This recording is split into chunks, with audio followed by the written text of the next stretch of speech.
আজকে আমাদের বাড়িতে হচ্ছে চিড়ে ঝোল, তাই ভাবলাম চলো কাঁচকলা দিয়েই চিড়ে ঝোলটা করা যাক। এখানে মাছে আমি নুন হলুদ মাখিয়ে রেখেছিলাম, মাছটাকে সুন্দর করে আমি ভেজে নেব।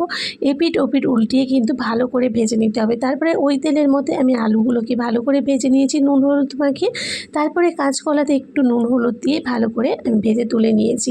এখানে একটু লঙ্কা ফোড়ন আর কালো জিরে দিয়ে পেঁয়াজ বাটাটাকে দিয়ে দিয়েছিলাম। এখানে আদা রসুন অ্যাড করব না। তারপরে টমেটোটাকে দিয়ে আমি ভালো করে একটা পেস্ট তৈরি করে নিলাম। এখানে হলুদ, জিরে গুঁড়ো আর ধনে গুঁড়ো দিয়ে আমি একটা পেস্ট করে রেখেছিলাম, সেই জলটাকে আমি দিয়ে দিলাম। তারপরে একে একে সমস্ত যে ভাজা ছিল আলু আর কাঁচকলা সমস্ত মিশিয়ে ভালো করে কষিয়ে অল্প একটু জল দিয়ে ঢাকা দিয়ে দেবো।